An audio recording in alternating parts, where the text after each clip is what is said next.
Classes के audio भी आते रहेंगे ना सर? हाँ नरेंद्र जी क्या बोल रहे हैं? सर वो क्लासेस के ऑडियो भी आते रहेंगे ना डेली बेसिस पे अपने? नहीं नहीं, ऑडियो नहीं आएंगे आपको। ऐसा है, जो क्लास किसी की कोई छूट जाएगी तो आप मुझे पर्सनल मैसेज कर दोगे व्हाट्सएप पे। आपको रिकॉर्डेड लेक्चर मिल जाएगा, कोई क्लास आपकी छूट जाती है अगर। अच्छा अच्छा अच्छा। ठीक है। ठीक है ठीक है। देखिए, सर ये नोट्स तो प्रोवाइड करवा दोगे? नोट्स बेटा जैसे आप लोग को ग्रुप में ऐड करता जाऊंगा मैं, तो नोट्स प्रोवाइड होते रहेंगे। हम्म। ठीक है। ठीक है सर। चलो फिलहाल अभी कंटिन्यू करते हैं क्लास, क्योंकि टाइम जा रहा है, देखते हैं। तो नेक्स्ट हम लोग थे, रिवाइज कर रहे थे, एक बार देख लेते हैं। तो चरक संहिता की भाषा शैली कौटिल्य अर्थशास्त्र से मिलती है। तो तीन नाम मैंने आपको बताए: कौटिल्य अर्थशास्त्र, पातंजल योग सूत्र और चरक संहिता। तो संभवतः इन तीनों के जो राइटर हैं वो एक ही व्यक्ति हैं, याद रखोगे। चरक संहिता में पंच अवयव वाक्य मिलते हैं, जो है प्रतिज्ञा, हेतु, उदाहरण, उपनयन, निगमन। तो ये गौतम के न्याय दर्शन से लिए गए हैं। गौतम का न्याय दर्शन है, ये भी याद रखने की बात है। तो वहां से लिए गए हैं। षड पदार्थ, चरक ने उनको छह कारण कहा। चरक का क्रम है सामान्य, विशेष, गुण, द्रव्य, कर्म, समवाय। जबकि ओरिजिनल जो क्रम है वैशेषिक का, वो है द्रव्य, गुण, कर्म, सामान्य, विशेष, समवाय। द्रव्य, गुण, कर्म, सामान्य, विशेष, समवाय। चरक सुश्रुत में प्रमाण चार है। चरक में युक्ति प्रमाण आया है और सुश्रुत के अंदर उपमान प्रमाण आया है। जेनताक, खुड्डाक, ये दोनों शब्द, और स्वभाव उपरमवाद, ये सब क्षणभंगुरवाद, माफ करें, जेनताक, खुड्डाक और स्वभाव परमवाद कह लो, ये तीनों चीजें जो है बौद्ध दर्शन से ली गई हैं, ऐसा करके याद रखेंगे इसको। आचार रसायन चरक की मौलिक देन है। आचार रसायन चरक की मौलिक देन है। आतुरालय का उल्लेख, सूतिकागार का उल्लेख, कुमारागार का उल्लेख और भेषजागार का उल्लेख, चारों को याद कर लेना। चलो चारों ही याद रखने हैं। तो चरक सूत्र 15 में आतुरालय, शारीर 8 के अंदर कुमारागार और सूतिकागार, कल्प 1 के अंदर भेषजागार का उल्लेख है। आचार्य काश्यप ने आतुरालय को अरिष्टागार कहा, आतुरालय को अरिष्टागार। जबकि सुश्रुत ने सूतिकागार को। हमारे सुश्रुत के आंसर सा से ही होते हैं ज्यादातर।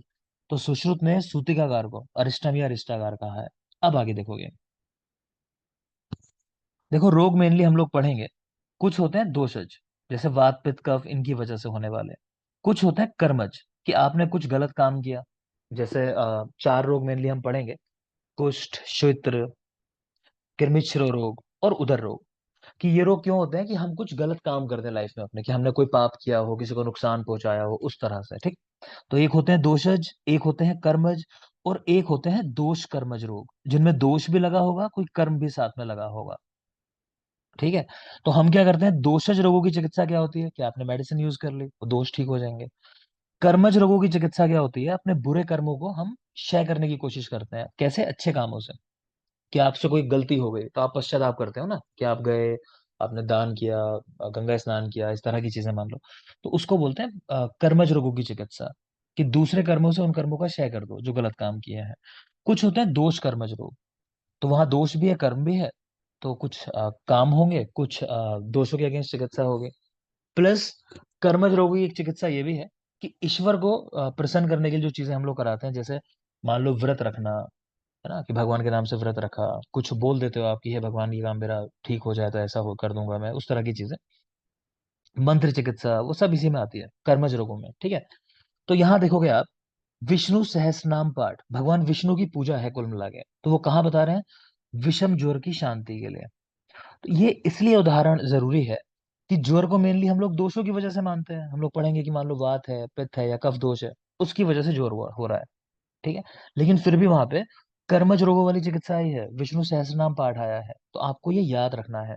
कोई पूछ सकता है, कोई उसे ऐसा उदाहरण दो जो दोषज रोग है, लेकिन वहां पे चिकित्सा जो है वो कर्मज रोगों वाली की जा रही है, मंत्र इत्यादि चिकित्सा की जा रही है। तो ये उदाहरण है। तो विषम ज्वर की शांति में विष्णु सहस्त्रनाम पाठ। आपकी गाइड्स में क्वेश्चन हमेशा से ऐसा ही आया है, कि विष्णु सहस्त्रनाम पाठ किसको नष्ट करता है, तो आंसर लगवाता है विषम ज्वर। क्योंकि ऑप्शन में सर्व ज्वर नहीं देता है। रियल में अगर आप चरक संहिता पढ़ोगे तो वहां लिखा है सभी जोरों को नष्ट करने वाला है। क्लियर? याद रखेंगे। विष्णु सहस्त्रनाम पाठ स्पेशली विषम जोर, जो गाइड में क्वेश्चन आया है, बाकी सभी जोरों को नष्ट करता है। इसी तरह आचार्य हारित ने रुद्र और हनुमत पूजन कहा है। रुद्र यानी भगवान शंकर, और हनुमान जी की पूजा। भेल ने वृषभ ध्वज पूजन कही है। ठीक है, वृषभ लिंग, तो वृषभ ध्वज पूजन। नेक्स्ट चलिए, चरक विमान 8 में दशविध परीक्षा भाव, दशविध आतुर परीक्षा, इनका उल्लेख है। ये चरक की मौलिक देन है, यानी और कहीं नहीं देखने को मिलती है चीज। दशविध परीक्षा भाव, दशविध आतुर परीक्षा पढ़ेंगे हम लोग विमान स्थान में, फिलहाल याद रखो। षड्विध परीक्षा आचार्य सुश्रुत ने दी है, पता होना चाहिए, लिख लो इसमें जरूरी क्या है। तो एक तो पांचों इंद्रियां जो हैं, ठीक है, कर्मेंद्रियां, माफ करें, ज्ञानेंद्रियां, ठीक है, पांचों ज्ञानेंद्रियों के द्वारा परीक्षा, प्लस, प्लस लिखो प्रश्न करना। ठीक है, तो जरूरी बात क्या हो जाती है, एक तो लिख लो रसनेन्द्रिय की परीक्षा, रसनेन्द्रिय, और किसी आचार्य ने नहीं इस परीक्षा को इंक्लूड किया है, रसनेन्द्रिय द्वारा परीक्षा, तो आचार्य सुश्रुत ने बताई है, क्योंकि पांचों इंद्रियों की बात करें ना हम लोग, ज्ञानेन्द्रिय कर्मेंद्रिय दोनों में आ जाती है, खैर जीवा तो षड्विध परीक्षा आचार्य सुश्रुत की है, जिसमें पांचों ज्ञानेंद्रियों द्वारा, तो जीवा स्पेशली याद रखोगे, यानी रसन, टेस्ट, उसका पता करना सुश्रुत ने कहा, और एक कहा प्रश्न करना, तो पांच प्लस प्रश्न, ये परीक्षा दी सुश्रुत ने। नेक्स्ट देख रहे हो अष्टविध परीक्षा, योग रत्नाकर ने दी है, लिख लो इसको भी जरूरी है, श्लोक लिख लेंगे। नाड़ी, मूत्रम, मलम, जीवा, दूसरी लाइन है फिर शब्द स्पर्श दृग आकृति, शब्द स्पर्श दृग आकृति, स्थानान्यम अष्टम परीक्षित, ऐसा करके श्लोक मिलता है।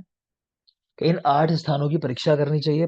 तो ये क्रम के ऊपर सवाल आ चुका है कि पहली परीक्षा कौन सी है, तो नाड़ी परीक्षा सबसे पहले है। नाड़ी, मूत्रम, मलम, जीवा, शब्द स्पर्श दृग, दृग यानी दृष्टि, आंखें सही काम कर रही है नहीं, और लास्ट में आकृति कैसी है, व्यक्ति स्थूल है, ज्यादा क्रश है। तो अष्टविध परीक्षा बा योग रत्नाकर। और ऐड कर लोगे एक पॉइंट, लिखो मूत्र की तेल बिंदु परीक्षा, मूत्र के ऊपर तेल की बूंद डाली जाती है, देखा जाता है फिर क्या हुआ, तो वो किसने दी है, वो भी योग रत्नाकर ने दी है। लिख लो मूत्र की तेल बिंदु परीक्षा भाई योग रत्नाकर। ठीक है, आगे देखेंगे, आचार्य वाग्भट ने, और यही लिख लेना भाव प्रकाश, वाग्भट के साथ भाव प्रकाश भी ऐड कर लो, 3 परीक्षाएं दी हैं। बेटा किसी का कुछ रह जाए तो माइक ऑन करके मुझे बोल दिया करो, क्योंकि ये बैच थोड़ा सा तेज ही करना पड़ेगा हमें, जाहिर सी बात है, सिलेबस कंप्लीट करना है शॉर्ट टाइम के अंदर, एग्जाम का पता नहीं कब डेट आ जाए, क्या एग्जाम होगा। कुछ रह जाए, लिखा ना हो गया हो तब तक, तो मुझे बता दिया करो। कई बार अगर आपको ऐसा लगे ज्यादा मैटर लिखा हुआ है, टाइम लगेगा, तो स्क्रीनशॉट ले लिया, ठीक है। ये नोट्स आपके पास आगे से हो जाएंगे, तो फिर आपके लिए इजी रहेगा, लेकिन फिलहाल के लिए बता रहा हूँ, रोक के मुझे पूछ लिया करो, कुछ रह जाए तो, झिझकना नहीं है कि कैसे पूछें। ठीक है, तो खैर मैं बात कर रहा था कि वाग्भट के साथ साथ आप यहाँ भाव प्रकाश भी लिख लोगे, ऑल्सो भाव प्रकाश। तो उन्होंने त्रिविध परीक्षा बताई है, कौन सी, डी एस पी, दर्शन स्पर्शन प्रश्न, यहां देख पा रहे होगे, क्रम जरूरी है हमारे लिए, क्योंकि चरक ने भी त्रिविध परीक्षा बताई है, उनका क्रम क्या है, डीपीएस।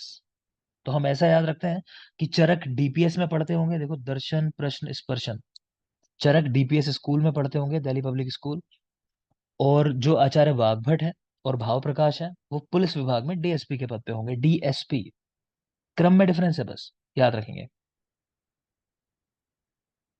नेक्स्ट आ जाएंगे तंत्र युक्तियां, इन पर सवाल आता है कि सुश्रुत कौटिल्य की कितनी है तंत्र युक्तियां, तो 32, चरक वाग्भट की कितनी है, 36, भट्टार हरिश्चंद्र की 40, और भाव प्रकाश की 42। ब्रैकेट में ये भी लिखा है कि कौन सी एक्स्ट्रा है, आपको नहीं याद करनी, आपको सिर्फ नंबर याद करना है। क्या होती है तंत्र युक्ति, तो किसी भी शास्त्र को पढ़ने के लिए टूल्स हैं, कुछ ऐसी चीजें हैं जो आपकी हेल्प करती हैं, शास्त्र को पढ़ना आसान बना देती हैं, उनको बोला जाता है तंत्र युक्तियां।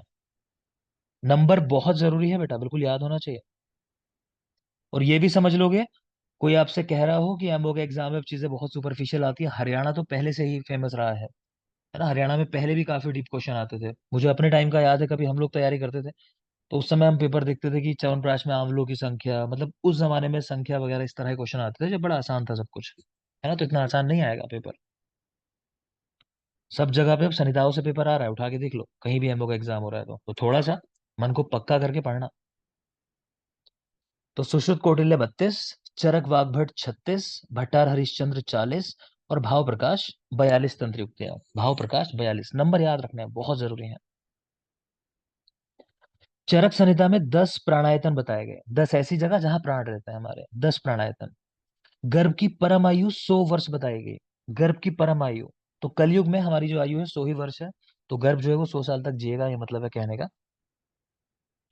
चरक संहिता मौलिक सिद्धांत काय चिकित्सा का ग्रंथ है। 108 प्रकार की वेदनाएं बताई गई हैं, कोई खास नहीं। चरक सूत्र 4 में द्रव्यों का कर्मात्मक वर्गीकरण है, बहुत जरूरी बात है।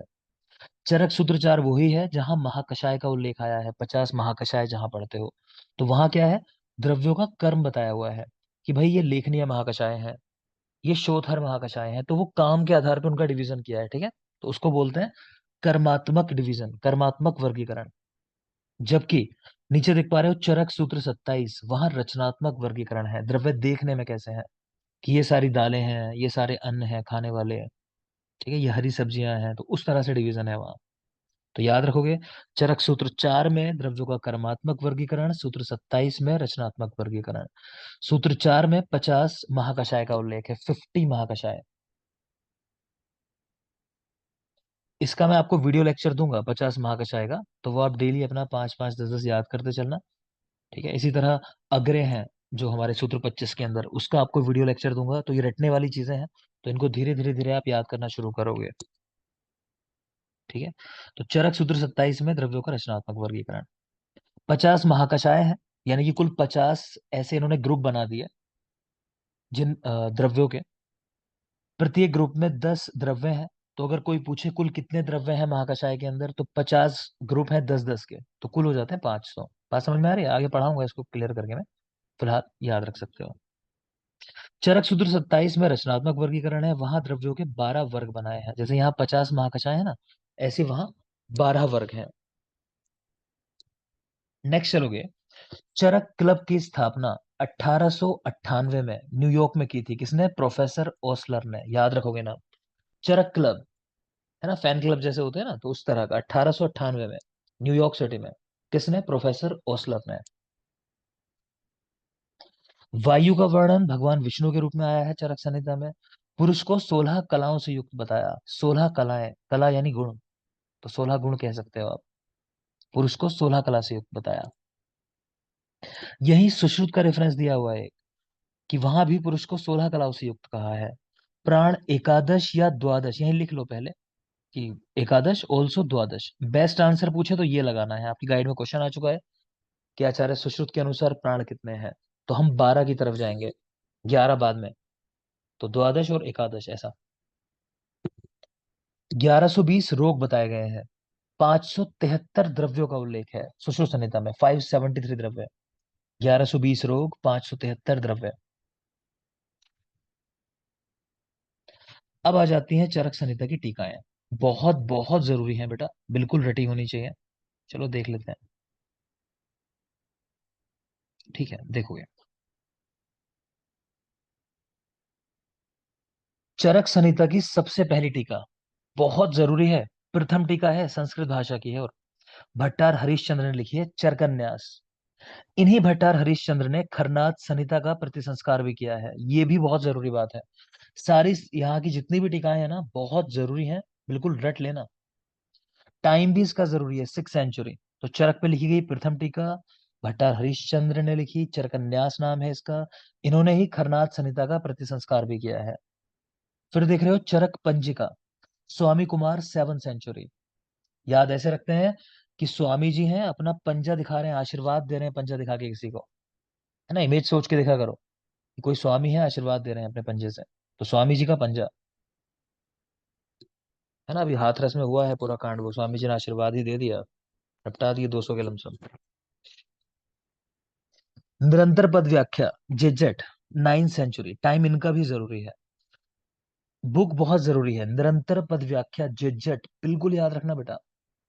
याद कैसे रखोगे? निरंतर, लगातार, तो देख रहे हो जा का साउंड लगातार आ रहा है, तो इस तरह ही याद रखते हैं कि जेजेट के नाम में जा जा जा निरंतर रिपीट हो रहा है। अनुप्रास अलंकार देखा होगा ना लगभग, जैसे वैसी चीज होती है, तो उस तरह से करके याद रखते हैं कि निरंतर रिपीट हो रहा है नाम, जा जा जा करके, ठीक है। निरंतर पद व्याख्या। बाकी का टाइम अब जरूरी नहीं है, मैं बता दूंगा टाइम जिसका जरूरी होगा, लेकिन बुक्स के नाम जरूरी है। परिहार वर्तिका बाय आषाढ़ वर्मा। आषाढ़, परिहार वर्तिका, आषाढ़ वर्मा। ठीक है। तो ऐसा करो कि आशा का परिहार करना है, परिहार करना है, दूर करना है, कि आशा नहीं रखनी है ना। मेहनत करनी है, मेहनत से चीजें पानी है, उम्मीद नहीं रखेंगे कि पेपर आसान आ जाए। अरे आता हो कितना मुश्किल आएगा, हम पढ़ के निकाल लेंगे। तो परिहार करना है आशा का, आशा नहीं रखनी अपने पास, फाइनल डिसीजन रखना है। तो परिहार वर्ती का आषाढ़ वर्मा। बृहत तंत्र प्रदीप नरदत्त कोई जरूरी नहीं है। चरक चंद्रिका, इसको जरूर याद रखोगे। गैदास, 10th सेंचुरी इनका टाइम है, इनका टाइम भी याद कर लेना। ये भी हमारी एक ट्रिक है कि जिसके नाम में दा आ जाता है ना, उसका टाइम 10 हो जाता है, दा से 10 करके। तो देखो चरक चंद्रिका में भी दा लग रहा है, गैदास के नाम में भी दा लग रहा है, और टाइम भी इनका 10वीं सदी है। गैदास को चंद्रिकाकार कहा जाता है, क्योंकि ये जो टीकाएं लिखते हैं ना, उनमें चंद्रिका शब्द ऐड कर देता है, इसलिए इनको चंद्रिकाकार कहा जाता है, गैदास को। तो कह रहे हैं सुश्रुत पर भी इन्होंने न्याय चंद्रिका टीका लिखी है, जिसको न्याय पंजिका या बृहत पंजिका भी कहते हैं। पर यह टीका सिर्फ निदान स्थान पे है, पूरे सुश्रुत पे नहीं है, सुश्रुत के निदान स्थान पे। तो यही याद रखोगे। बृहत पंजिका गैदास ने लिखी है, बृहत पंजिका। चरक पंजिका ये स्वामी कुमार ने लिखी है। और पढ़ाऊंगा आगे लघु पंजिका भी, फिलहाल तो इसी को याद रखो। ठीक है। तो चरक चंद्रिका 10th सेंचुरी गैदास, चंद्रिकाकार कहते हैं इनको। सुश्रुत निदान स्थान पे भी न्याय चंद्रिका लिखी है, जिसको न्याय पंजिका या बृहत पंजिका भी कहा जाता है। पूछा जाए चरक संहिता की सर्वाधिक प्रसिद्ध टीका कौन सी है, तो आयुर्वेद दीपिका, चक्रपाणी ने लिखी 11वीं सदी में। याद रखेंगे टाइम बिल्कुल, चक्रपाणी 11वीं सदी, सर्वाधिक प्रसिद्ध टीका आयुर्वेद दीपिका। ठीक है। यहीं पे कुछ और नाम भी हैं टीकाओं के इसी नाम की, जैसे आयुर्वेद दीपिका या गुड़हान दीपिका। शारंगधर संहिता पे भी लिखी गई है रुद्र भट्ट के द्वारा। शारंगधर पर रुद्र भट्ट ने लिखी है, सवाल आ चुका है एग्जाम में। मैं नहीं कह रहा आपको याद करो, लेकिन सवाल आ चुका है, जरूरी है, चाहो तो कर सकते हो। जबकि दीपिका टीका वैदिक जीवन पर रुद्र भट्ट ने लिखी है, ये मत याद करना, ये आपके काम की नहीं है, ऊपर वाली याद कर लेना। आयुर्वेद दीपिका या गुड़हान दीपिका नाम से शारंगधर के ऊपर भी एक टीका मिलती है, जो रुद्र भट्ट ने लिखी है। ठीक है। आगे चलो। फिर वैदिक जीवन लोलिमराज 17वीं सदी नहीं याद करनी है आपको। ये देखोगे, न्यास टीका अमित प्रभ ने लिखी है। अमित का मतलब नया ही होता है। ठीक है। तो नया, तो न्यास या नया ऐसा करके याद कर लो। ठीक है। तो न्यास टीका अमित प्रभ 11th सेंचुरी, टाइम नहीं याद करना। चरक भाष्य श्री कृष्ण वैद्य, चरक भाष्य श्री कृष्ण वैद्य ने लिखी है। तो कृष्ण भगवान की भाषा आपने सुनी होगी, कितना अच्छा बोलते हैं ना। जब महाभारत या वहां देखोगे तो अच्छा लगेगा काफी सुनने में उनको, तो उनकी भाषा बड़ी अच्छी थी, तो हम वैसे ही याद रखते हैं कि चरक भाष्य श्री कृष्ण वैद्य। वार्तिककार क्षीर स्वामी दत्त, ये क्वेश्चन आ चुका है एग्जाम में, कि किसको वार्तिककार कहते हैं, तो क्षीर स्वामी दत्त को। ठीक है, क्षीर स्वामी दत्त वार्तिककार, याद रखेंगे। चरक तत्व प्रदीपिका शिवदास सेन, चरक तत्व प्रदीपिका शिवदास सेन। देखो बाकी भी इनकी रचनाएं लिखी हुई हैं, उनको भी मैं आपको नहीं कहूंगा कि याद कर लो, लेकिन एक पहचान कराऊंगा बस, कि अगर किसी बुक का नाम एग्जाम में आ जाए और वहां तत्व लिखा हुआ हो, अदर देन जो आपको याद होंगी, तो तत्व वाली जो बुक्स होती है ना, वो शिवदास सेन की हैं। जैसे यहाँ देख रहे हो कि शिवदास सेन ने चरक के ऊपर लिखी चरक तत्व प्रदीपिका, तो तत्व आ गया। इसी तरह चक्र तत्व पर लिखी तत्व चंद्रिका, अगेन तत्व आ गया।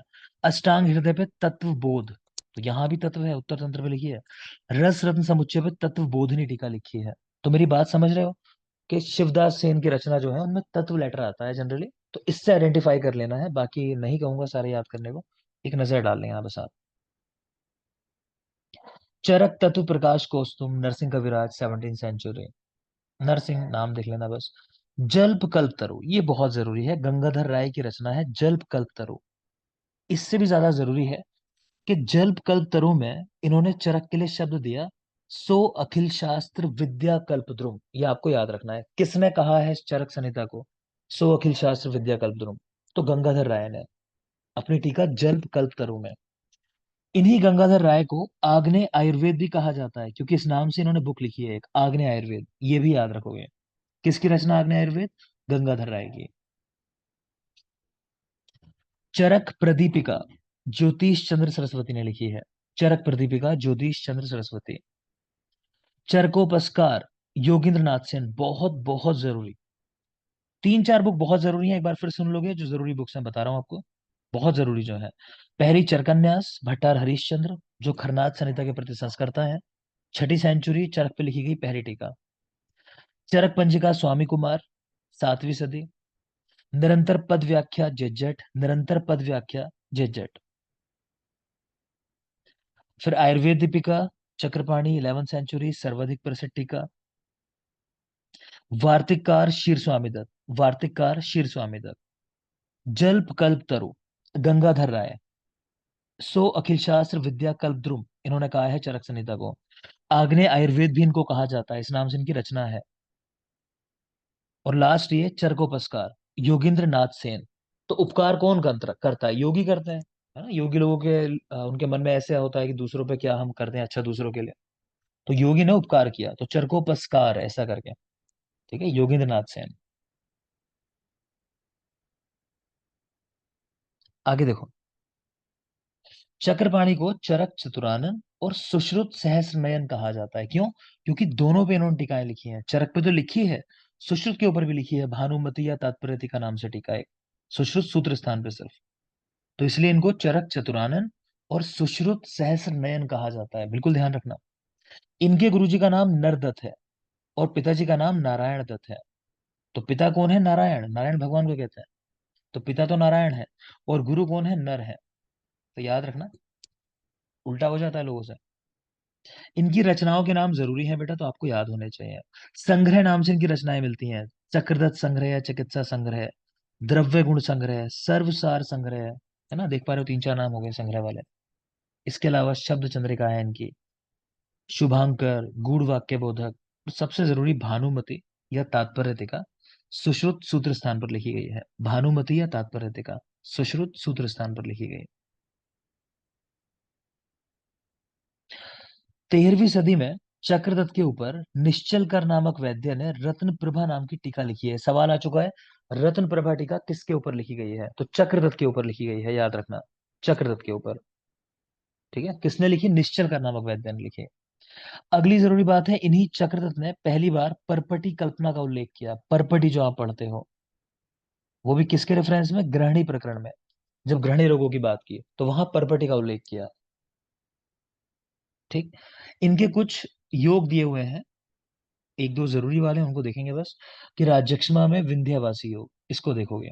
राज्यक्षमा में विंध्यवासी योग का प्रयोग करने को कहा। वमन में ताम्र भस्म, ताम्र भस्म। अग्निमांद्य में पानीय भक्तवटी, पानीय भक्तवटी। मसूरिका में कज्जली का प्रयोग, देख सकते हो कज्जली का प्रयोग मसूरिका रोग में। प्रसव के विलंबित होने पर ये कुछ च्यवन मंत्र, उभय त्रिशंकि यंत्र, उभय पंचदशक यंत्र हैं, तो एक नजर डाल लेना। मृग शरंग भस्म का हृदय रोगों में प्रयोग, मृग शरंग भस्म हृदय रोगों में। मयूर पिच भस्म हिक्का और श्वास रोग में, ये जरूरी है जो पढ़ा रहा हूं मैं। गृध्रसी में शैफाली का क्वाथ, गृध्रसी में शैफाली का क्वाथ। आमवात में सिंहनाद गुगलू, सिंहनाद गुगलू, जिसमें गंधक पड़ा है, त्रिफला पड़ा है और एरंड तेल पड़ा हुआ है। आमवात में सिंहनाद गुगलू, गंधक, त्रिफला, एरंड तेल पड़े हुए हैं इसके अंदर। नेक्स्ट कह रहे हैं चरक संहिता का अरबी भाषा में भी अनुवाद हुआ है 8वीं सदी में, किस नाम से? सरक इंडियानस, याद रखना है। चरक संहिता का अरबी भाषा में भी अनुवाद हुआ है सरक इंडियानस के नाम से।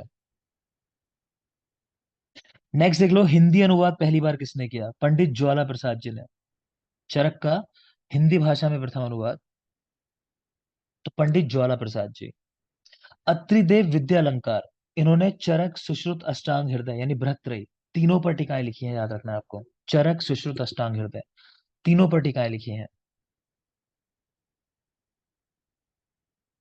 यही लिख रहे हैं कि अंग्रेजी संस्करण जो है पहली बार वो लगभग 1890-95 में आया था इसका। ठीक है, जामनगर से भी 1949 में अंग्रेजी भाषा में इसका अनुवाद प्रकाशित हुआ। जामनगर 1949। आपकी बुक्स में अविनाश चंद्र नाम दिया हुआ है, वैसे पीसी मेहता जी का नाम पढ़ने को मिलता है जिन्होंने किया था, लेकिन आपकी गाइड में अविनाश चंद्र ही है, इसी पे क्वेश्चन लगवा रखे हैं, तो आप इसी को याद रखो फिलहाल। ठीक है, आगे अष्टांग आयुर्वेद का डिवीजन है, वो आपके काम का नहीं है, इस पे सवाल नहीं आते इन चीजों पे, तो हम नहीं देखेंगे इसको। ये ध्यान रखना कि काश्यप संहिता के अंदर वाजीकरण का उल्लेख नहीं है। वाजीकरण नहीं है यहाँ, क्योंकि बच्चों के लिए वाजीकरण नहीं होता, ठीक है, तो यहाँ वाजीकरण नहीं है, इतना ध्यान रखना। वाजीकरण के कुछ तंत्रों के नाम लिखे हुए हैं, तो इसमें देख पा रहे हो कुचुमार तंत्र, अनंग रंग, पंचशायण करके, तो ये देख सकते हो चाहो तो। ठीक है, ये आपके काम का नहीं है। तो ये बेटा हमारा इतिहास पोर्शन यहाँ पे कंप्लीट हो जाता है। ठीक है, मैंने कोशिश की है कि इसको मैक्सिमम आपको पढ़ा दूं, इतिहास पोर्शन में जो भी था मैंने मैक्सिमम आपको कवर कराया है। ठीक है, लेकिन बाकी जगहों पे जो चैप्टर पढ़ेंगे हम लोग, तो वहाँ इतना डिटेल में नहीं जाएंगे, वहाँ बहुत सेलेक्टेड चीजें पढ़ेंगे, लेकिन हाँ जरूरी चीजें पढ़ेंगे। ऐसा नहीं सोचोगे कि बहुत सुपरफिशियल होगा, जैसा मैंने पहले ही कहा आपसे कि एग्जाम नो डाउट पीजी के कंपैरिजन में थोड़ा सा सुपरफिशियल ही होगा, वो समझ में आता है, लेकिन इतना नहीं होगा। और पिछले कुछ उदाहरण बहुत खराब रहे हैं, खासकर यूपी के अंदर, कि बच्चे क्वालिफाई ही नहीं कर पाए हैं। जितने भी पीछे एग्जाम हुए हैं, 3 एग्जाम हुए हैं यहाँ पे यूपी में हाल फिलहाल में मेडिकल ऑफिसर के, तीनों ही एग्जाम में जितने लोग क्वालिफाई करने चाहिए थे उतने क्वालिफाई ही नहीं कर पाए। सेम सिनेरियो उत्तराखंड में देखा हमने पीछे, लेकिन वहां फाइनली क्या कराया कि फिर काफी कम नंबर वाले बच्चों को भी बुला लिया। हरियाणा में भी अच्छी बात ये की है कि कट ऑफ इन्होंने काफी नीचे रखी है, पहले ही क्लियर कर दिया है। कितना है, कुछ शायद 35% लिखा है, कितना लिखा है,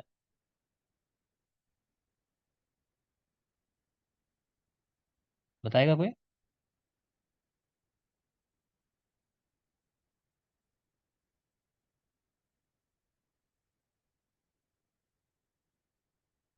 सुन पा रहे हो मुझे ना? ऐसा तो नहीं सुन नहीं पा रहे हो, कोई बोल नहीं रहा? सर सर, ये ऑब्जेक्टिव हो गया, सब्जेक्टिव भी होगा, अभी कंफर्म नहीं है सर कुछ ऐसा। नहीं नहीं, ये ऑब्जेक्टिव ही है, इसमें इसमें कोई डाउट नहीं है, ऑब्जेक्टिव ही है। ठीक है, सब्जेक्टिव आपके पिछला भी, पीछे कुछ वैकेंसी आई थी आपके यहाँ हरियाणा में, एक या दो ही वैकेंसी थी मेरे ख्याल से, तो वो सब्जेक्टिव था। डिस्ट्रिक्ट।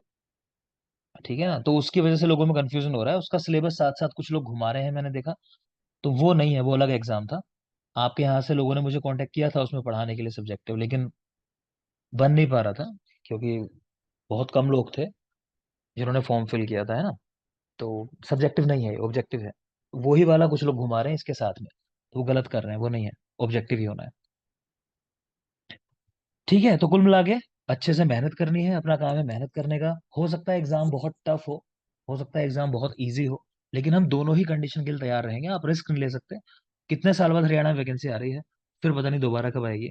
मुझे लगता है जितनी वैकेंट सीट है सारी भरने की कोशिश की जा रही है अभी, है ना, जितनी ज्यादा वैकेंसी आई है। तो चांस नहीं लोगे, क्योंकि इस बार या एक बार जब आप चले जाते हो ना बेटा, चांस आपके आगे निकल जाता है। फिर बहुत कम लोग होते हैं, नसीब वाले लोग होते हैं जिनके सामने दोबारा वैकेंसी आ जाती है, वरना हकीकत तो यही है कि ज्यादातर लोग फिर ओवर एज हो जाते हैं, है ना। आप देख रहे होगे सभी लोग अपनी एज, आप भले ही कितनी कम एज के हो, लेकिन सबका सिनेरियो ऐसा हो रहा होगा कि अगर अभी वैकेंसी ना आती तो कुछ टाइम बाद हम ओवर एज हो जाते शायद। ऐसा ही होता है ना। ये थोड़ा सा सोचने की बात है, इस पे विचार करना, तो रिस्क नहीं लेना है। ठीक है, चलो इतना ही रखते हैं आज के लिए, मुझे 7 बजे बच्चों से भी मिलना है, उनका एग्जाम है कल AIPGT का। तो आज के लिए इतना ही रखते हैं। बाकी अब मैंने कहा अभी आप फीस सबमिट करना चाहो तो कर सकते हो, तो अभी मुझसे आप अकाउंट डिटेल्स मांग सकते हो, मेरे नंबर पर मैसेज डालिए, ठीक। और ग्रुप फॉर्म कर देंगे, अभी से जो जो लोग फीस सबमिट होती रहेगी ऐड करते चले जाएंगे ग्रुप के अंदर। ठीक है, थैंक यू। आज के लिए इतना ही, टाइमिंग 6 बजे की, कल से टाइमिंग 6 बजे की होगी, फिक्स है अब आगे के लिए, शाम 6। Thank you.